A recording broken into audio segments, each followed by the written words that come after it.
Hey, what's up, everyone? John Heringer here, Chief Motivator at Method 3 Fitness, and welcome to another Stronger for Today show. Very excited to introduce you to my guest today, Dr. Robert Millard of Stanford Medicine. So Dr. Millard and I actually go a ways back. He was the one who helped me with my back in 2020. I had herniated my L5S1 disc herniation. He assisted with an amazing transforaminal epidural. I did a lot of physical therapy, and here I am, stronger and more mobile than I was back then, and maybe ever before. A little bit about Dr. Millard. He's board certified in physical medicine and rehabilitation.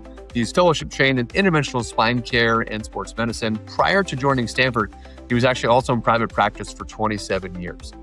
His practice right now involves the treatment of spine pain syndromes and sports injuries and other interventional spine procedures, such as cervical lumbar, transforaminal epidural injections, facet injections, medial branch blocks, and radio frequency ablation. He served also as team physician for the San Francisco 49ers and the San Jose Sharks. So you're in good hands. So without further delay, my conversation with Dr. Millard. All right. Millard, thank you for joining me today. My pleasure. Thanks for having me. Absolutely. So excited to dive in and talk about a lot of things with you, but I think I'll first start with just my own personal story. Some of our listeners may know, that our partners at Method 3, but back in 2020, I feel like it was just the weight of everything else. Studio closed for 12 plus weeks. And then right around Father's Day, I had this this little sharp pain in my back. I'm like, oh, that's weird. Then just the weeks and kind of months, all of a sudden, a little over a month went on. I'm like, wow, this is getting better. If anything, it's getting worse. I couldn't even get up onto my toes on my left foot. There's numbness, there's pain. Connect with you. Thankfully, I think I chatted with probably my mother-in-law. You got to go see Dr. Millard. That's it. There was no hesitation. Yeah. Subsequently, a transforaminal epidural, and then did a lot of physical therapy and was able to, get back to full health. And honestly, now, years later, I'd say I'm stronger, more mobile, probably in better physical health even than I was then. And I'd say a lot more balanced. What helped me back then was realize I was a little out of whack with the balance of my program. It was a lot of heavy strength training and not a lot of mobility and core work. So I guess first, thank you. But I'd love to start. Hey, with John, let me first of all say you were like the dream patient. So you're super fit, and I knew you were ready to go to work and do what you had to do. So again, all credit goes to you at this point, my friend. Appreciate it, sir. Well, let's get just a little bit into what a transforaminal, without getting, I'm sure you can dive into the weeds on that, but just higher level so people understand what that was. What is a transforaminal epidural? What is it, and kind of what did it do to help alleviate L5S1 for me? Yeah, it's a good question. Transforaminal epidurals are really, I think, the best way to address, radicular pain or sciatica pain, or in the upper extremity, radicular symptoms in that area, because each nerve is treated individually. So it's a procedure I do in the operating room under a fluoroscope. So fluoroscope is X-ray guidance, and using your bony anatomy, I can place a needle just a little thicker than a strand of hair right in the space next to the nerve. So each nerve is treated individually. So obviously for epidurals to be effective, you've got to be an excellent diagnostician too, because there's lots of potential targets in the spine. But it's a very, very effective procedure. Before I place any of the corticosteroid, which is the agent that helps the nerve become less inflamed and irritable, I place a contrast agent around the nerve, and that outlines the nerve sleeve to confirm I'm covering the nerve perfectly in the areas where the MRI has shown me the nerve is compressed. But the corticosteroid basically shuts down the nerve's irritability from, say, here to closer to baseline. And then, as you mentioned, you have to then go to work and do core work. And natural history of disc herniations is that they can heal if you continue to do the right things. Yeah, and that's literally exactly what happened. It kind of took all that inflammation off so I could go do the work. Like we were chatting about, I'll never forget when you said, hey, if you go do the work, I'm going to tell you exactly what you need to do. You connect with a physical therapist. And if you do this, you will get better. This disc will resorb and you'll be back to, what you were doing. So it was completely true, right? Very humbling experience, right? To literally have to go back to ground zero.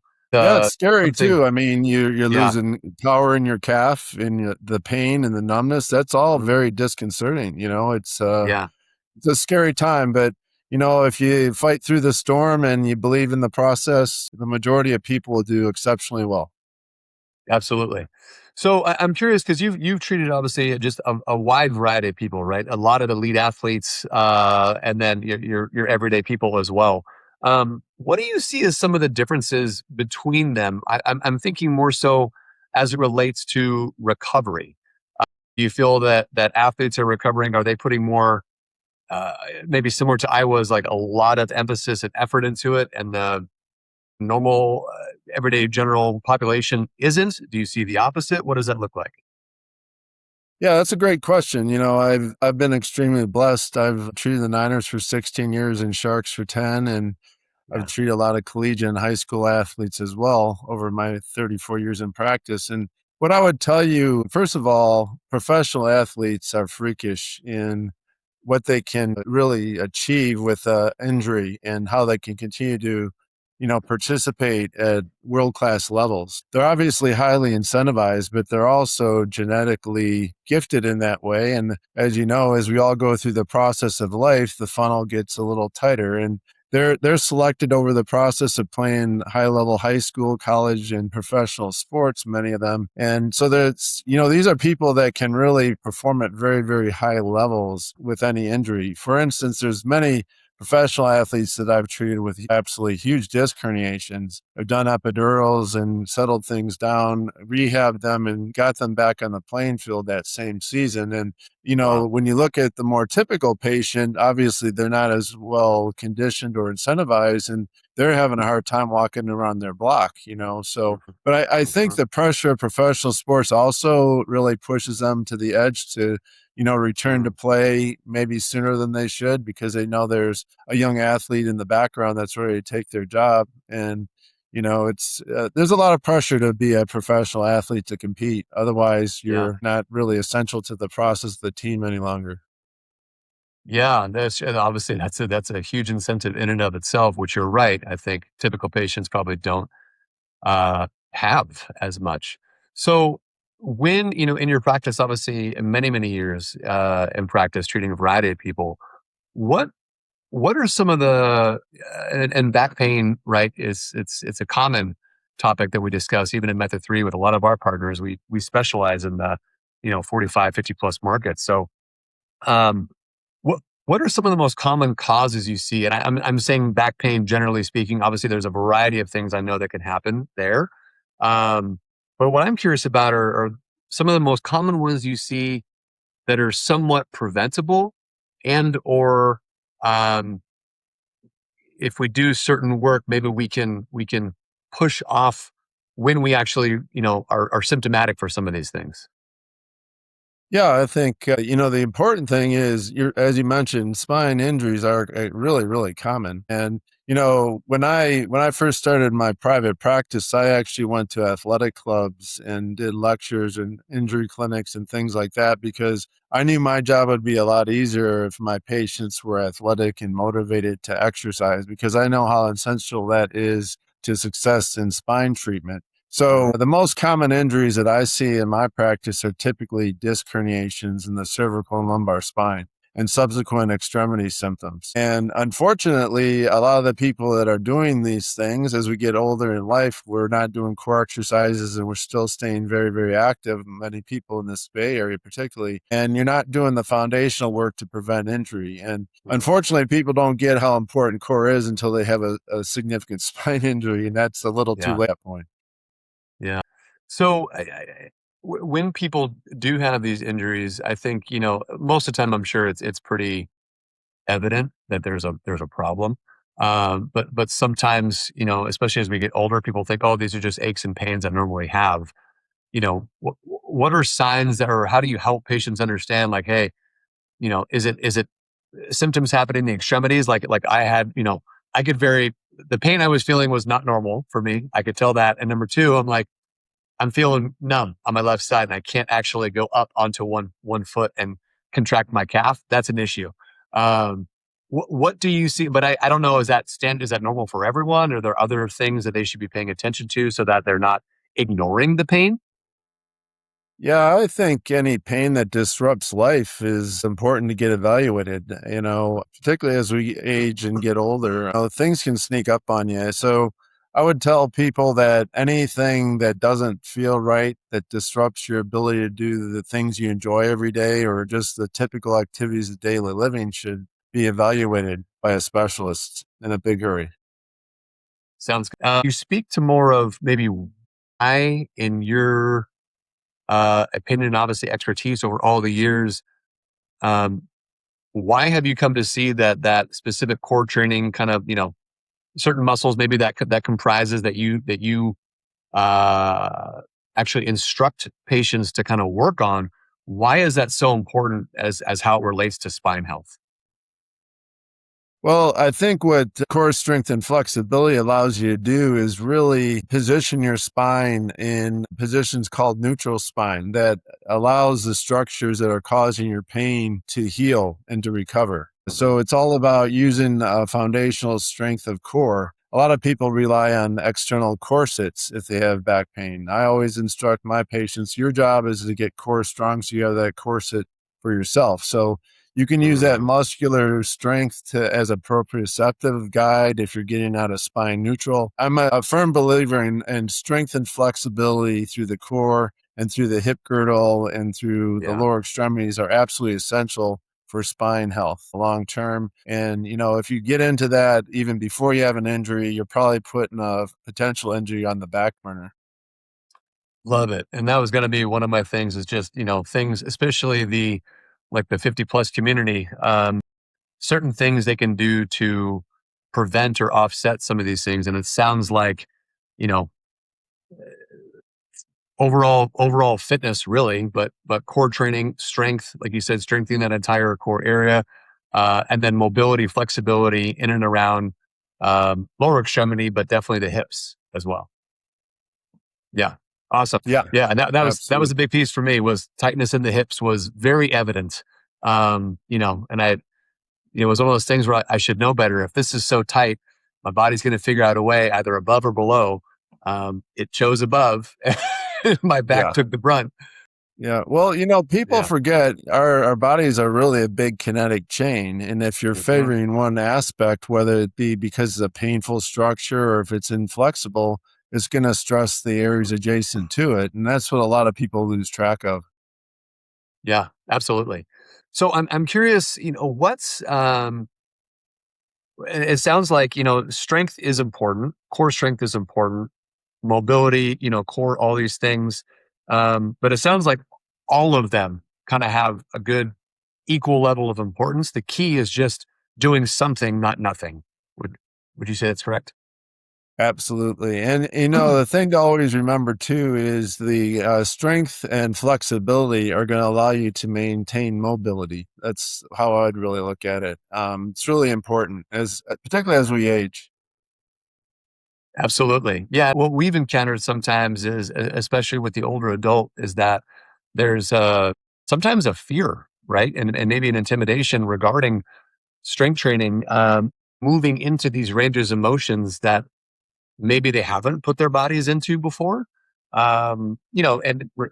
It's kind of this thing we have to work through with. Well, we can start with just your body weight. We don't have to get crazy with adding a lot of load. That's right. That can come in time and while your body starts to understand this is a safe spot to be, right? um so curious, have you noticed anything with the mind to muscle connection? I think sometimes, again, getting to that fear, I know that the brain is powerful, right? And sometimes pain signals, at least, again, I'll just speak to my own story. When I was doing my rehab, I remember times where I would get to a certain point, let's say just trying to like reach down and touch my toes. And my body, I would just be inhibited. Like I could not get lower. Sometimes there was a pain signal. And it's funny because I was like thinking to myself, wow, this is so interesting because the the pain, the inflammation is gone. Like this epidural worked, right? Like maybe there's something else that was causing it, possibly. I don't know. But for the most part, I'm like, this is so interesting. I felt like it was my brain literally telling me, hey, you know what? You went into this position before. It didn't work out so well. So let's tread cautiously here. Do you think that is, a component of this where sometimes, the brain remembers it wants to keep you in safe positions, right? It's a primal thing that's like its job is to do that. Does that play a role in any of this that you see with patients? Yeah, absolutely. But I think the other thing to remember is the we all have to adapt in how we train and how we do life as we age and as we become injured. And a lot of things to remember is, a lot of maybe the things that you were doing got you in the predicament in the first place and maybe Right. best avoided. I look at my job as not only making the accurate diagnosis and helping them manage their symptoms and get them back on the track of being active, but also to guide them and tell them the types of things that not only should they do, but the activities that need to be absolutely avoided or they can make the condition worse. Worse. Correct. Awesome. I appreciate that. Yeah. And I think sometimes that's, especially if it's ones that people enjoy doing, they may have to reevaluate where Well, those you know activities what come they back say, in. John, and it's hard to treat an old dog new tricks, right? Not necessarily speaking to you, my friend, but Anything else, I guess, with specifically as people are, as we're getting older, what I find is that again, there's sometimes people are still very active, but sometimes they're more sedentary. And in doing so, fitness starts to wane, strength starts to wane. Um, in your opinion, what are maybe the top two or three things that people can really just start to do that will help, maybe not necessarily alleviate certain back pain, but possibly put them in a position to be more resilient, where they can actually be more prepared for anything that happens in the future? Yeah, I think the key thing as we all age is to keep moving. Find Yeah. an activity that you're excited about and do that activity, whether it's, bicycling, whether it's pickleball, whether it's tennis, golf, whatever. But also, you've got to do the foundational things as we talked about with core strengthening and flexibility so that you can do those things. And I think, you also have to be really dialed in on diet and get Mm. appropriate rest so you can recover. All those things are very, very important. And, the crazy thing, I mean, I wish I could still train like I did when I was 18, but that's not reality. As we get Right. older, our bodies change. And, that's the beauty of, I think, weight training because you can adjust exercise based on where you are in your life or Mhm. any injury that you have. And you can continue to train and not, re injure yourself or prolong the agony of your pain. But Right. I think the biggest thing is, and it's a fight I have with a lot of my patients. I've been doing this 34 years. I'm seeing people Yeah. that I haven't seen in 30 years. And the first thing I ask them when I see them again is, whether or not they're doing their exercise every day. And invariably the answer is no. So Mm, that's the first bone of contention and discussion we have. I get them yeah. back on their exercise. But I think the mistake a lot of people do is they throw up their arms as they age. They don't like the way their bodies change and the way they feel. Mhm. And they stop doing things. And I think that's the biggest mistake that you can make. I think it's very, very important. Find a passion, but also like if you're not doing anything that really elevates your heart rate and get for a conditioning effect, then you got to incorporate some cardiovascular conditioning to Right. accomplish that. So those are Yeah. the kind of things that I really talk to my patients about. I love that. Yeah. And I think, just to reflect back, what I heard, because uh, the simplicity is the beauty in it, right? It's just keep moving, right? Find something Yep. you're passionate about or actually sounds exciting or fun to do, and do it at whatever level you can, right? I mean, that could be basketball, but it doesn't mean you have Right. to go out and just go full court for 60 minutes with a bunch of, people that are 20 years younger than you. Just go shoot some hoops, right? Do something minimal, but just Exactly. you want to do it, stay moving. I heard the overall strength component, right? Whether that's total body strength, core strength, mobility, kind of all into one. And then the huge, I think, kind of often overlooked piece of how nutrition complements that. Whether that's enough protein intake to stimulate that muscle protein synthesis and either grow or sustain the muscle tissue that we have, uh, Right. or the recovery aspect of just sleep, right? And things, all things I think that are so important, and that if people can't do them, like, yeah, it doesn't have to be a place like Method 3. Go somewhere, like get someone to help you Yeah, do for those sure. things because the benefit and the ROI is incredible. the other end Yes. so you can enjoy You the know, and years, right? unfortunately, a lot of physicians aren't comfortable talking about diet, but it's so important. I mean, I tell my patients they've got to view their bodies as Ferraris, and you got to pump in the Yes. premium fuel. You can't expect your body to perform at optimal levels if you're not treating it correctly. You're not getting Yeah. adequate rest. You're not feeding it great quality lean protein and complex carbohydrate. How's it going to function optimally? It's not. Yeah. It's not. Exactly. Totally. So I want to talk because you touched on recovery, and I'm curious, someone gets injured, they whether they come to see you or they've got an injury they're kind of working on. I think sometimes people forget or I don't care, I don't know, that recovery is probably different, you know, in their 50s, 60s, 70s than it was when they were 20, right? And For so sure. how yeah, how should they think about recovery now, 50s, 60s, 70s? Like how should they approach that versus like in their 20s? Honestly, a lot of times like, oh man, injury, okay.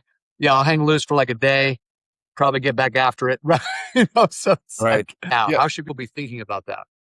Yeah, I think that's a great question. You know, I think when I was in, my teens and 20s and 30s, I mean, I always thought go heavy or go home type Yeah. mentality. And I realized, thank God, in my 30s, that if I continued down that path, my training days are going to be over very, very quickly. And Right. I talked to my training partners about it and they kind of laughed at me and said, whatever, but what I've learned as I've gotten older is I think it's important to train, but you have to train smartly. So my intensity now isn't heavy lifts with repetitions in the range of 6 to 8. It's, much lighter weights, repetitions in the range of 15 to 20 and fast tempo between sets. So I literally go from one exercise to the next. And so Mm-hmm. you're just trading off of the intensity level. And, the other thing I really talk to my patients about is as we get older in life, your life in training becomes a marathon, not a sprint. When you're younger, you think it's a sprint,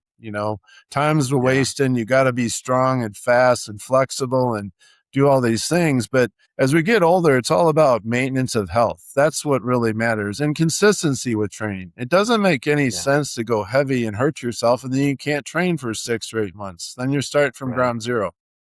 Yeah, that's absolutely right, and it is interesting how that starts to shift, into more of a longer term approach, and thought process, and it's exactly what we talk a lot about because it's in this day and age, a lot of people talking about longevity, big buzzword, and, which I love, training and everything else because it's it's it's one thing to live longer, but it's another thing altogether to be able to actually have like vitality during those years, right? And so Right. and consistency is the name of the game. So Dr. Millard, in your again 34 years, you've seen a lot. I'm curious, a lot of people I think as we get older, right, we have an injury and say like a back injury, which can feel, wow, I am, this is going to take significant time expertise from someone like you, maybe attention, and then a significant time to like rehab properly,